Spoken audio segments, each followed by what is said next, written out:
It is gender neutral, but y'all know this is a man-sode. So this is for the fella who's dating the girl who is, let's be honest, overinvested and obsessed with the relationship.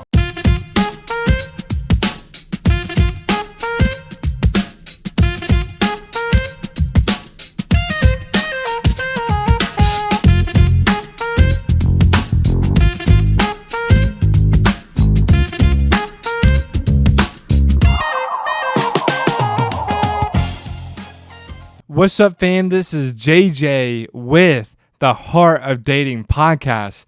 This is your Friday mini man-sode. Today we're going to be covering, man, I can't wait. I have a literally hilarious story to talk to you guys about as an example of being obsessed with the relationship. We have tons of great examples of what it might look like today. It is gender neutral, but y'all know this is a man-sode. So this is for the fella who's dating the girl who is, let's be honest, overinvested and obsessed with the relationship. Before we jump in, you guys know I like to share a little bit about what's going on in my life lately. No one's complained about this yet, and no one said great job, but I'm going to keep doing it because I just like to share. I'm doing this new workout program. You guys know I like to work out. It's called Paul Sklar Fitness.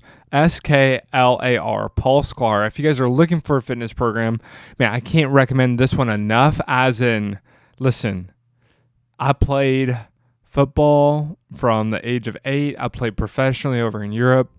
I'd wake up, at 5:30 a.m. for morning workouts. I've done hard workouts. I've done hard strength and conditioning.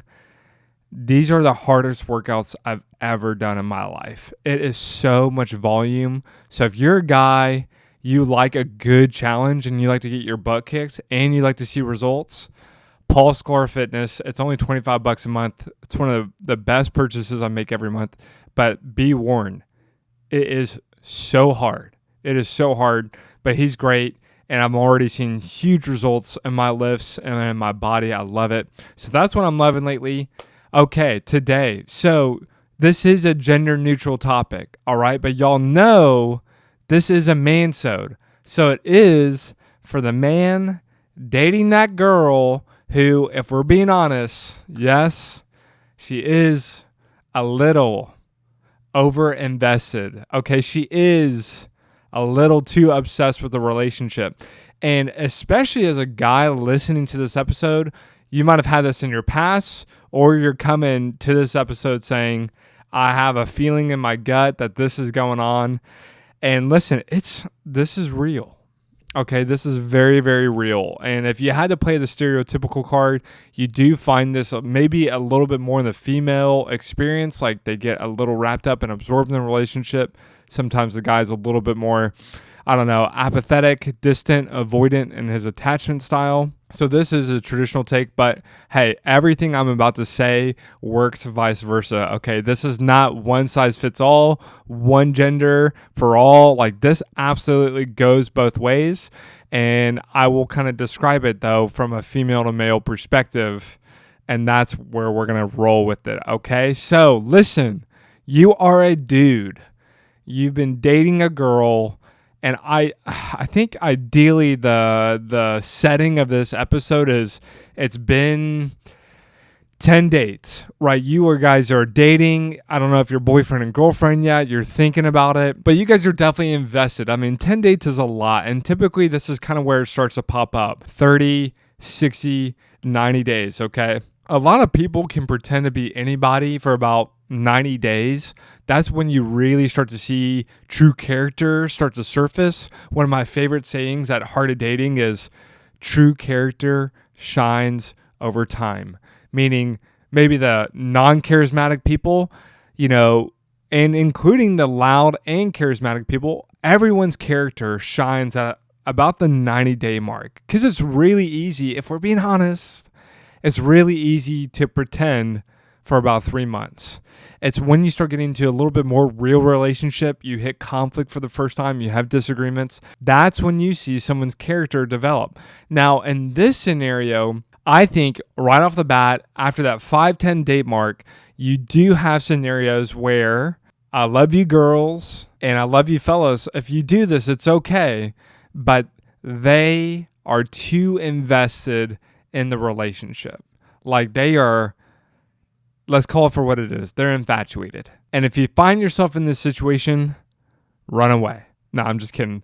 But listen, like, let me give you guys an example. Okay, so we're going to keep everyone nameless in this example, in this story, because it is hilarious, but I definitely do not want you guys getting your hands on the song or anything. So we're going to call this person A, friend I know, and then person B, the person who is interested in them, okay? So person A is living their life. Person B finds out about person A through a mutual friend, and from a distance becomes very, very interested in person A, okay? Person A living their life, going through it. Person B gets introduced, and person A is interested. Little do they know, person B is very, very excited, very, very interested, and happens to be a singer-songwriter. Okay, so person B, before they even go on a date, has been daydreaming, fantasizing, romanticizing, and really, really, really excited to meet person A. And they go on one singular date. They choose to remain friends. But person B might have, in the meantime, written an entire song about that person, their background, their hometown, and their love story. And yes, that song was released, okay, with permission from person A after a fun but awkward conversation about, hey, I might have written a song about you and romanticized away, and is it okay if I still release it? So that is a true story, and that is a fun example of what, you know, maybe obsessing in the relationship and the other person might look like. I like to call that infatuation. Honestly, it's just this person has become built up in their mind. Okay. So that's a funny example of maybe being infatuated or obsessed, especially way too quickly up front, and that other person is feeling it. In that example, let me tell you, person B was all but married with a ring on their finger before they even went on their first date. And you do see this idea of like obsessed and infatuated in a relationship. And this is specifically, besides writing a song about it, here's what infatuation might look like in a relationship. You are the best person I've ever met. You are just like everything. I've been looking for you this whole time. You are like perfect. Like, where have you been all of my life? You are nothing like my ex or any of the people I've met before you. I just admire you so much. This is like Cupid literally has a not one arrow, but 10 arrows in them as they gaze upon you. And that feels good. Listen, let's be honest. That feels good to receive that kind of complimenting, okay? That infatuation, first of all, is temporary. At most, it's going to last 12 months and is so unrealistic. People often confuse that for a spark. And I'll be honest, like, I just don't see this lasting very long. Because number two, you know, it's actually not even about you. Like, you have very quickly become someone in their life that really is just fulfilling a romantic, lovely Disney desire in their mind. And they're not even analyzing the full breadth of you. They don't know your weaknesses. They don't know your flaws. They don't know anything about your past. They just know that they love you up front and you are the most shiny, attractive thing they've ever seen. Now, that's a good example of being obsessed, but I would honestly say that is probably a minority of the people listening to this episode. And do you know what I think is the majority? Over-invested with the relationship. Not the person.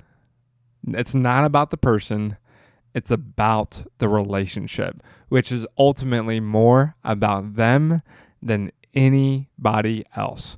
Here's a great example or a few examples of what being over-invested in the relationship might look like, okay? Number one, they are abandoning their relationships and their friendships voluntarily without asking you to hang out with you all the time, Okay, that is number one, a huge red flag for if they are overinvested in the relationship without you asking. They are saying best friend number 2, best friend number 1, family, people, coworkers, see you guys later. I finally found this person and the ultimate relationship. I am going to prioritize it. Even though they didn't ask me, I read their mind. We're good. What are you doing tomorrow night? The night after that, the night after that, the night after that, the night after that. Because I just want to be with you. I want to be with you. See, that for me is a very, very clear red flag of overinvesting in the relationship. Here's another one. Sacrificing and giving things to you and for you again without asking. And I think for sure up front, I would be extremely cautious if they just start going over the top, elaborate with gifts, with time, with romanticizing you, with trying to please you. Like, there is a huge reality that you have very quickly become the top priority in their life over friendships, over the relationship with God, and it's all done without you even asking. Those are great examples. I think another example of how it might surface is their values or their system of how they run their life begin to deteriorate because you have now become their top priority. AKA, they are more concerned with your quality time together than they are with retaining their time with God, retaining their friendships in their life, their routines of life. All of a sudden, you are kind of molded with them and your lives are operating very quickly as one. You see this very frequently in secular culture with cohabitation. I hope no one listening to this episode is thinking about that, but that's a great example of your life very quickly becomes blended together, especially your free time. Your routine of free time is not centered around your rule of life, how you run your life. It's just kind of melded together. And all of a sudden, their quiet times, their gym routines, their hangout times with their friends. And yes, I'm even talking about like their wine nights or bachelor nights. Like, they have forfeited all of these nights just to be with you. And you see this too from the guy's perspective. I think the keynote here is you never really asked. It was almost forced upon you or expected. Do you see the difference? Like, I think a guy might start not working out as much, not hanging out. In this example, and it could be flipped, one person might just automatically start forsaking things of their life to be with the other one, and then they expect the other person to do the exact same thing. And the second that person doesn't, they're on the naughty list.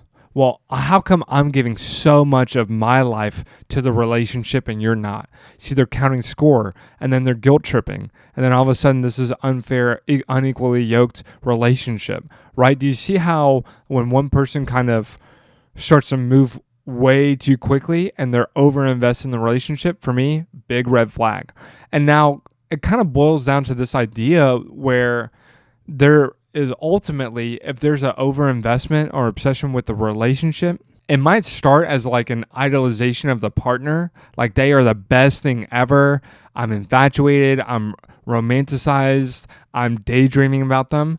But it very quickly starts to take a turn where it's not necessarily a romantic or positive focal point of their life, but it's like hypervigilance about the relationship. And this is actually a form of control and insecurity that begins to surface, because at this point, it's not even about you specifically. It's about how you are the focal point and the source of their life. You have very quickly gone from a romantic object who has fascinated and captivated them into the focal point, and you are the key source of what I would call validation in their life. And this is so common. Like, this kind of starts to happen after that 2 to 3 month mark, where like the hood of the personality, the life, the fun, the thrill starts to get lifted, and you realize, I have become a really, really big deal in their life, and I am their life source for validation. The way I even run my life, this is maybe at 2-month, 3-month, 4-month, 5-month. Everything I do in my life has to be involved with them. I have to ask for permission for everything, every hangout, every travel, everything I do, because there is like this insecure obsession with the relationship. Here's an example. You have a trip.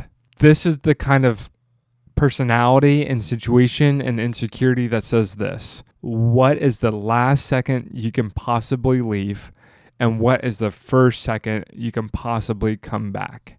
That is a great example of they have an inability with you traveling and having some sense of fun away from them.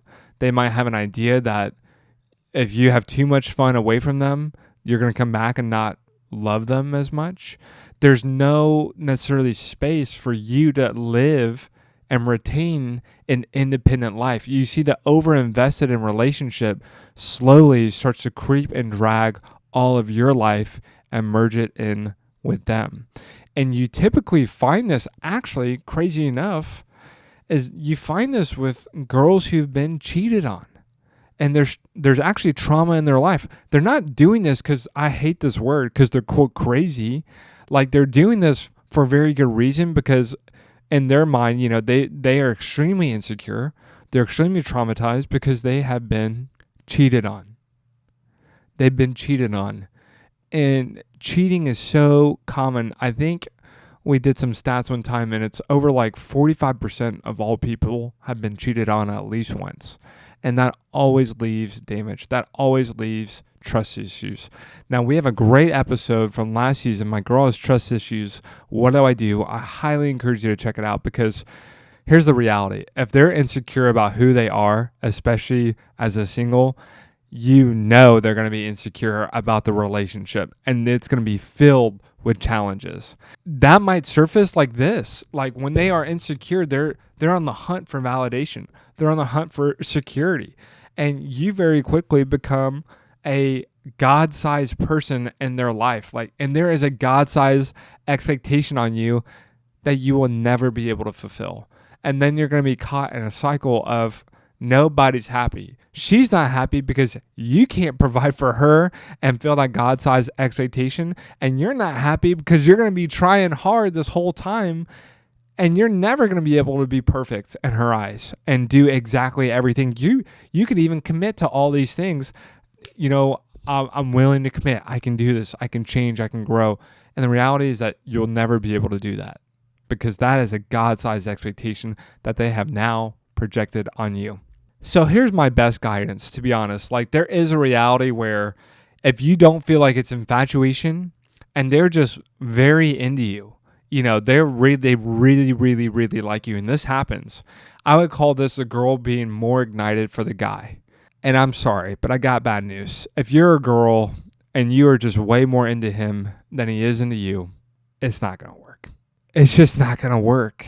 It pains me to say it, but think about it. When is the last time you have heard a man being unsure about a woman, and because of her faithfulness, her loyalty, her consistency in popping up in his life and just refusing to give up, she all of a sudden, starts to win his heart, and he says, I wasn't sure about it up front, but, she really, really worked on me, and all of a sudden I got ignited for her, and I started pursuing her, and now we're happily married, and we got 3 kids.